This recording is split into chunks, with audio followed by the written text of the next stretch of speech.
ఆయనే మళ్ళీ ముందుపడి పోరాటం అంటే ఏం చేయాలా? రైట్. అంటే ఇంకొకటి, అసలు ఈ ప్రభుత్వం వచ్చింది 3 నెలలు అవుతోంది, కానీ మీ దగ్గర గెలిచినటువంటి మొదలుపెట్టారు కడియం ఈ ప్రభుత్వం ఉండదు, ఇది ఉసిరికాయల మూట, త్వరలోనే మూట ఇప్పితే ఎట్టుపోతారో తెలియదు అని అన్నారు. తర్వాత పక్కన జనగాం కాన్స్టిట్యున్సీ నుంచి గెలిచిన పల్లారేశ్ రెడ్డి గారు అనుకున్నారు, ఇక రోజు అయితే 6 నెలలు ఈ ప్రభుత్వం పోతుంది ఉండదు అన్నారు. ఎందుకు ఆ రకమైనటువంటి మాటలు అంటున్నారు? వాళ్ళు నిజంగా నా ప్లాన్ ఉంది అంటున్నారా, అలాంటి ప్రెస్టేషన్తో అంటున్నారా? మీరు కూడా నిన్నటిదాకా రాజీనామా చేయడానికి ముందు ఉన్నారు, మీ అబ్జర్వేషన్ ఏంటి? హ్యూమిడిటీ నాకు ఎక్కడొచ్చిందంటే, ఫస్ట్ జిల్లా అధ్యక్షుడు సంపత్ రెడ్డి గారు చనిపోవడం జరిగింది, జిల్లా పరిషత్ చైర్మన్.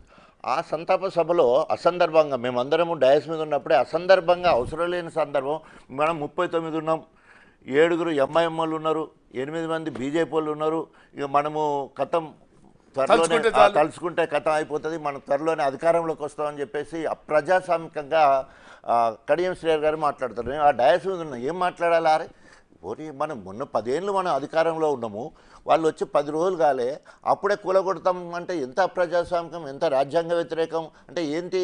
మొత్తము అంగట్లో సరుకులు కొన్నట్టు ఎమ్మెల్యేలను కొనేస్తామని చెప్పారు. గతంలో కాంగ్రెస్ వాళ్ళని కొన్నారు, అంతకుముందు టీడీపీ వాళ్ళని కొన్నారు, టీఆర్ఎస్ బీఆర్ఎస్ ఏమంటారు ఎల్పీ లేకుండా చేసిండ్రు, సిఎల్పీ లేకుండా చేసిండ్రు.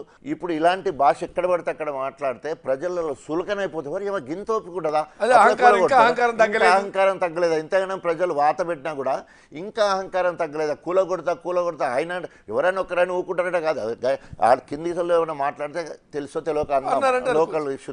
పూలే యునైటెడ్ ఫ్రంట్ ఏదో ఒకటి పెట్టారు, అంటే పూలే విగ్రహం అసెంబ్లీలో పెట్టాలని ఒక ఉద్యమం చేస్తున్నారు. అంటే గవర్నమెంట్ వచ్చి మీరు అంటే 2 నెలలు 15 రోజులు, మా అంటే 3 నెలలు పూలే విగ్రహం పెడతారా లేదా?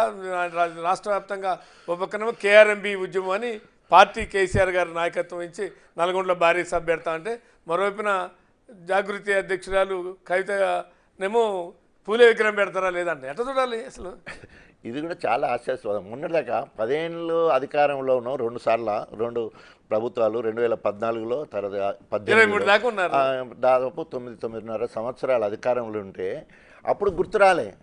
వాళ్ళేమో హామీలు అమలు చేస్తలేదు వాళ్ళు అంటున్నారు, వీళ్ళేమో అసలు 7,000 కోట్లు పెట్టి మొక్కలు నాటారు ఎక్కడ ఉన్నాయని ఒకళ్ళు. కాంగ్రెస్ పార్టీ శ్వేతపత్రం, కాళేశ్వరం మీద శ్వేతపత్రం, ఆర్థిక పరిస్థితి శ్వేతపత్రం వస్తుంది, ఎట్లా అనిపిస్తుంది? ఇవన్నీ అందుకనే అంటున్నా, పార్టీ విధి విధానాలు నచ్చక తీసుకున్న నిర్ణయాలు సరైన కావని, ఇంకా అందులో ఉండలేమనే ఉద్దేశంతో ఏ సామాజిక వర్గం అయితే తెలంగాణ కోసం రాజీనామా చేసినప్పుడు నన్ను ఆకాశానికి ఎత్తుకున్నాయో వాళ్ళందరూ నీకు గింత ఆత్మగౌరవం లేదా, మాదిగవాడిగా ఉండి నీకు ఇన్ని అన్యాయాలు వేరే వాళ్ళకు జరిగితే వేరే నీకే జరిగినప్పుడు ఇంకా అన్నప్పుడు నా మనస్సు మొత్తం కాకావికలం అయిపోయింది. ఇంకా నేను ఇంకా అందులో ఉండను, ఎట్టి పరిస్థితుల్లో బీఆర్ఎస్ పార్టీలో ఉండను, మిగతా పార్టీ ఇండ్ల చేరుతామైందని పక్కకు పెట్టి ఆలోచన కూడా రాకుండా ముందు రాజీనామా చేసి ఆ సంఖ్యల నుంచి ఆ సంఖ్యలు తెంపుకొని రావాలనే ఉద్దేశంతో పడాలనే ఉద్దేశంతో బయటపడ్డాను. నేను తెలంగాణ ఉద్యమం కోసం రాజీనామా చేసి టీఆర్ఎస్ ఎమ్మెల్యేగా ఉంటే